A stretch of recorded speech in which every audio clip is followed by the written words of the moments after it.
Yeah, at their own pace. That's right, and at their own pace. So the idea is it's there. You just tell the kids to take it. And they can actually work through the activities at their own pace. The other reason that we're going to use this, we're not using it at the moment. What we're doing is building all our resources and things first. But the reason that we're using iTunes Use, it works with our flipped model.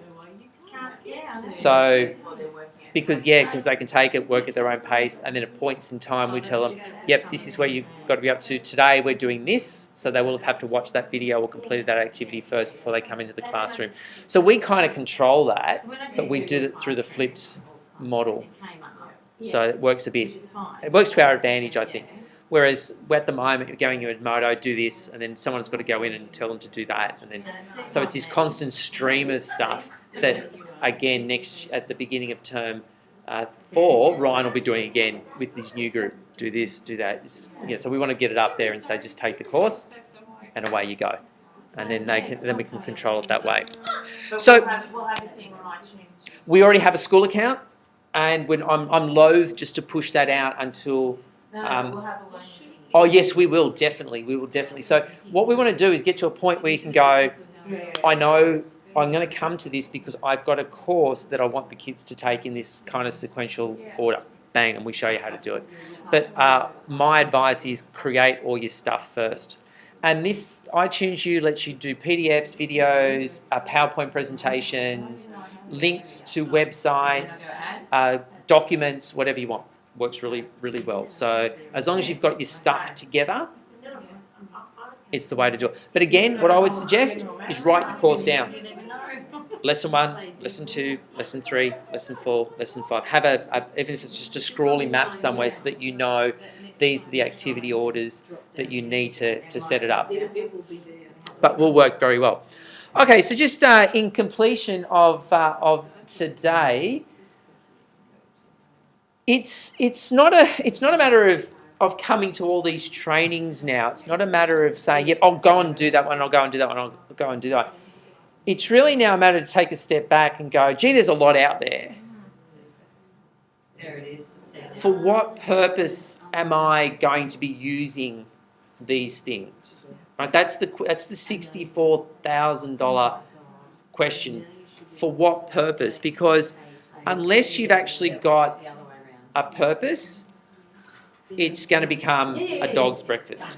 So why I put this in is because I think point 1, always start with the why, is really important.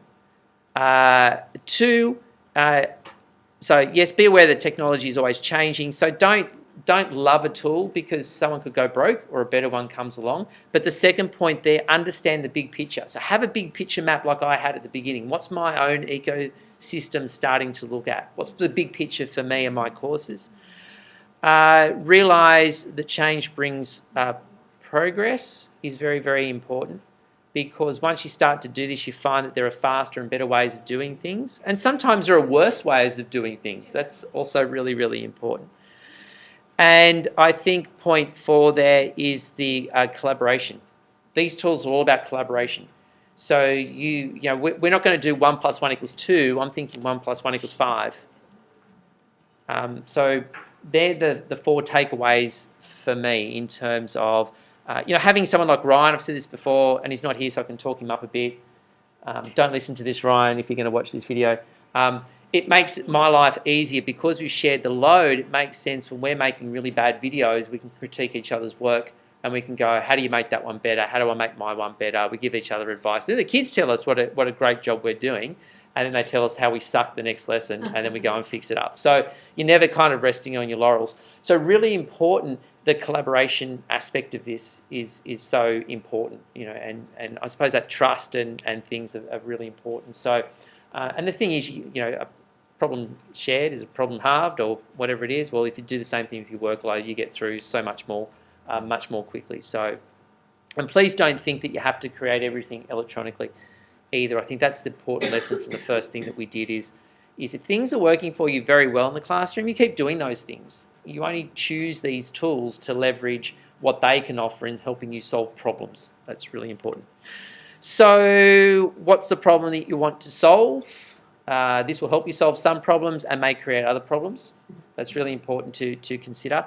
But all the research tells me that blended learning adds zero value to your work unless you have something that it can help you leverage in terms of helping you solve a problem.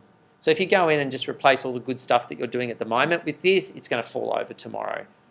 If you go in and say, here's all the good stuff, but gee, I don't like the way I do that, and here's a better way of doing it, that's when it's going to work, and it's going to work much, much better. So trying to make my thinking visible for you in terms of how we came, Ryan and I, we sat down together and said, these kids can't write.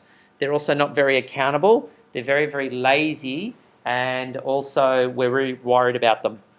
What are we going to do? All right, so I suppose not so much a vision as panic. We started to talk about this and we thought, well, why don't we put it back on them a bit? Why don't we put it back on their shoulders? We want them to engage with this stuff at a more deeper level. I think at the beginning of the course, we were just the showman and we'd get up and we'd do our song and dance and 50 minutes would pass by and we'd say how tired we were and the kids would kind of sit back and go, I'll just take a photo of that, thanks. So that was a bit of a problem. So it helped. So we're thinking, how do we increase their accountability for themselves and how do we get some deeper learning opportunities? And Flip Learning did that because the kids are saying to us, it took me a long time to watch the video because I had to pause it, go online and find out what all these words mean, which is fantastic because once they learned what all the words meant, then they had greater engagement with the content. They go back and watch it a few times, which is fantastic. So our strategy was simple: flip it, invest time in learning how to make notes. So we went away and looked for note-making methods and we settled on the Cornell method, which we'll show people later because it works for us really brilliantly. And we're not doing it particularly well, we realise at the moment, and we've learnt some little things along the way. And we're still learning some really good ways of doing the note-making, so we'll keep working at that. We have to work out, and we've worked out now how to organise our content. iTunes U is our big project towards the end, is to get all our stuff up there so that the next group can take the course. And this will be for Nat, who's teaching it first time, and Ryan, who's taught it for a number of times. They will have 12 months of just not sitting on their laurels, but doing other stuff because all their content's there now. And it always was, but they're not photocopying it. They're going and refining it and spending more time mentoring Nat, going through with the kids. And our big thing for next year is refining this Cornell note method because we think there's a lot of value in it. We just haven't quite hit it properly yet. We just think there's some tweaking and some things, and connecting up a little bit more with our professional learning network. So trying to get up Kurt, who's been doing a lot of work in this area in his school at Parramatta Marist, and trying to get him for a hangout hopefully next Wednesday, just to help us tweak our pedagogy in the classroom. We're doing some stuff, but we don't know if it's good, if it's bad, or if it's indifferent. So trying to get our own network happening so that we're not going out of school to learn this kind of stuff. We're hoping that with our Google Hangouts and things, we learn this stuff as we go on the fly. So they're our tactics, and you can see they're our tools, and you note our tools. It's still part of our tools. That's probably the most important part of what we're doing is getting the kids to organise their notes better. I know it sounds like a thing that we all do, but it's a thing that the kids do badly.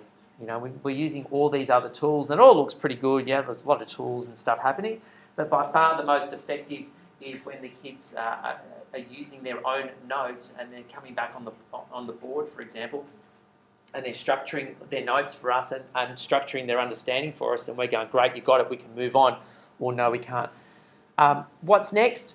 Well, one of the things that we're doing really badly at the moment, and it's our what next after we put our stuff up on, is this.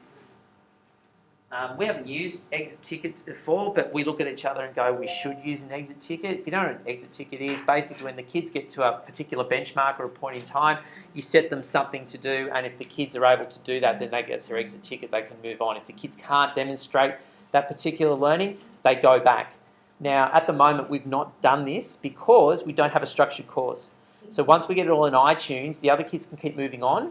We don't have to go in and post things and remind them to do things. They just keep moving on and moving on. But the kid who gets stuck, say at benchmark 1, who doesn't achieve the exit ticket, who doesn't get an exit ticket, stays in that work. So it might be that our classroom looks like I've got 3 students sitting here. I've got others doing all sorts of things while I work with these 3 kids to achieve their exit ticket, for example. And then we differentiate. And all of a sudden the learning becomes really differentiated as a result of that. So that's my to-do next year. Not to do this year, it's just not going to happen, but my to-do next year. So that's kind of the order in which you do it. Now, as I said, don't worry about the tools because you choose the tools when you know what your purpose is. So one of the things we learned very quickly was you can't make a video for everything. And it's pretty boring. It's like a textbook for everything, just listen to get. So there are all these other things that you just have to work out that you want to do. That's the thing. EduPuzzle and EduCan are going to be great. Next year we'll work out how to do our formative and summative assessment better. But at the moment we're just dabbling. We're not even kind of using it. So that's what you need to do. I would suggest something like this for yourself, for your classroom. Just give it a go. What do I want to do? What am I trying to achieve here? What's the problem? Even if you don't have vision, I mean, I just put vision there. It's a problem, really. What's your problem? Start with your problem and then go. And it could be a department-wide problem. It could be a subject-wide problem. It could just be a Year 7 problem that you might be having. But start with that. Work out what it is, and then work out your strategies after that. And I think that's it.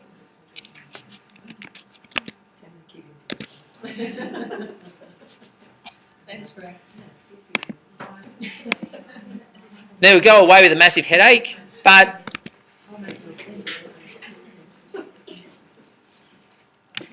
now on Wednesday we'll be training with a few people. Turn it in if you want to come to a Wednesday afternoon. I think Sue and a couple of the science folks will be coming to that. So if you want to come and have a look at that, you're welcome. Tuesday there's me tomorrow.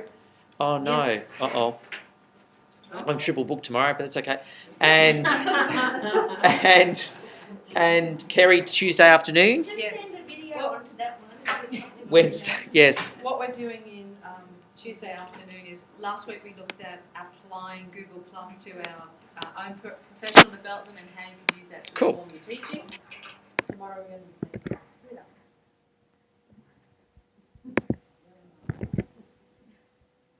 Excellent. And I suggest if you get on Tumblr, follow the Calvin and Hobbes Daily if you like Calvin and Hobbes. Calvin and Hobbes. Don't you know Calvin and Hobbes? It's only one of the best cartoons ever. Yeah, with his pet tiger. Yeah, and Yes, I do know that. I do yeah. know what it's called. Oh, brilliant. Absolutely brilliant. It didn't record, Kerry. It didn't record. All right. Well, the first bit's there. Anyway. We got 44 minutes of it. Yeah, I don't know what happened there. And then I did a new screen recording and then... That meeting I went to last Wednesday Oh, afternoon, yeah. How'd you go? I sent to Claire and to Ryan the audio, which I covertly took while they were lecturing. Did you not?